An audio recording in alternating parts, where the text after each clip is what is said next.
And one. It is week 5, and the Grizzlies on the road at Hutchinson to take on their longtime rivals, the Hutchinson Blue Dragons. As we do before every game, we visit with Brice, Vignery, head coach of the Butler Grizzlies. And Coach, before we talk about tonight's game with Hutch, I want to go back 2 weeks ago. Last week, of course, was postponed due to a McDougal Tech not able to make it out here, but the game will be played next week, make it up next week. But go back 2 weeks ago, and a very impressive win, I thought, at Independence, 27-11. Defense, I thought, really was outstanding. Held them to 11 points, 185 yards, only 38 yards of rushing. Yeah, we knew going into the game, we haven't won down there since 2015, so going into the game, we knew we had to start fast, whether it was offensively, we needed to go score, defensively, quick 3 and out. And then it just so happened that they tried to throw a pass on a botched snap on a punt, and P.J. Caldwell was right there to catch it and score a touchdown, and we were up 14-0 with a little over 11 minutes to go in the first quarter. And I think our kids finally realized that when we go out there and we execute and we do what we're supposed to and we do our game plan, we put ourselves in really good positions to play a really good football game. And I thought the defense really, coming off the week before where they struggled a little bit, and then getting back to it and showing that they are a resilient group and they can do certain things. And what happened in that first quarter of that snow game is not a typical Butler defense. So again, hats off to the coaches for getting those kids dialed back in, and we've continued to do that as we prepare for this next game. Okay, so last week we mentioned postponement with McDougal Tech coming from Florida. There was health and safety concerns on their team. 2-week layoff before you face Hutch. Do you think any effect, negative or positive? I don't think there's any negative because we found out on Friday, so we prepared all week like we were going to play a game. Really, we just had 1 day off last week, so I don't think it really affected the kids much. We just got 2 days head start on this next game, and our kids do such a good job of focusing on the game that week. We're not focused on anything other than Hutch right now, and whoever we play in the future will focus on them. So I don't think there was any negatives coming out of it. It allowed us to kind of get back to fundamentals and basics of what we needed to work on. It just so happened we got a bye week, and our guys and our staff got a little bit of time off and a little bit of time away to watch college football on Saturday and get back at it Sunday. So I think if anything, it kind of rejuvenated us because we've been going for 7 weeks straight. Kind of got us a lot more energy going into this week. Okay, Coach, so here we are, Hutchinson and Butler, a series that started in 1929, the year of the stock market crash. And I think both teams mark their calendars for this game every year. And in my mind, this is probably one of junior college's football's biggest rivalries. Would you agree?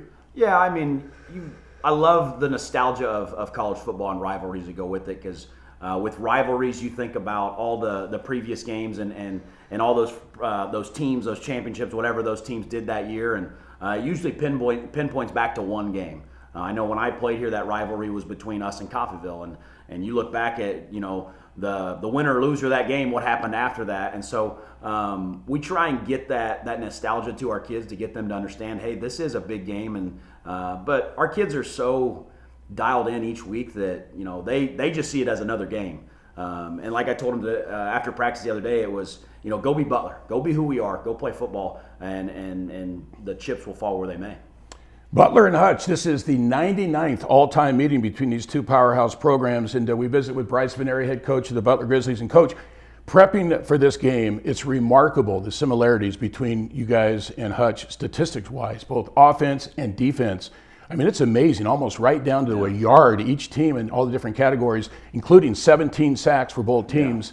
Yeah. It looks like you guys both teams stopped the run well, and you're very successful passing. Is that how you see it? Yeah, I mean, you look at how their offense is built and how ours is built. It's kind of similar.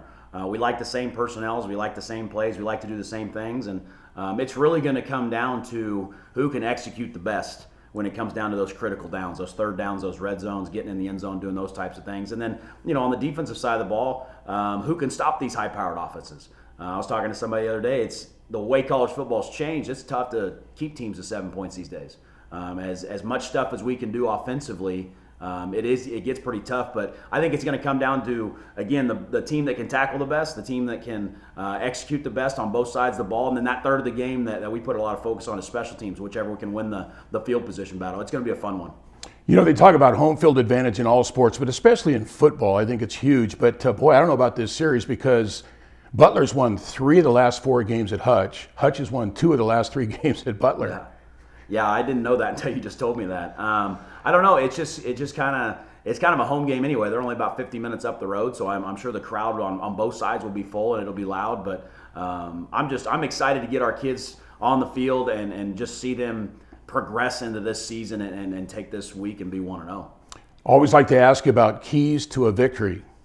Keys to the victory is us being physical at the point of attack, both the offensive line and defensive line. And we've got to win there. And I think if we win there, I think our skill positions with them match up pretty good. But it's going to be our ability to run the ball successfully, be really good on first down, and then on defense, getting them into their passing down so we can get after the quarterback a little bit. You know, Coach, I mentioned this is the 99th all-time meeting between Butler and Hutch, and it's remarkable because they have a one victory edge in the all-time series, 49-48 with one tie. So this has just been so even all the way down the stretch. Yeah, and, I can always count on you to give me those stats. And, like I said, the nostalgia of this game is cool, and it'd be awesome to even this matchup up. And we're going to find out here pretty quick. Finally, want to ask you personally, I mean, you played for Butler for 2 years, played against the Blue Dragons, had some big games at Hutch and here against Hutchinson. You mentioned to the players it's just another game. How about for you? For me, I have to approach it just like I've approached every game, where it's my job to get our staff and our players ready to play this game. In every facet, and like I told our staff, we got to be ready for every single thing, every trick play, every scenario and every situation, because in a game like this, those things seem to come up.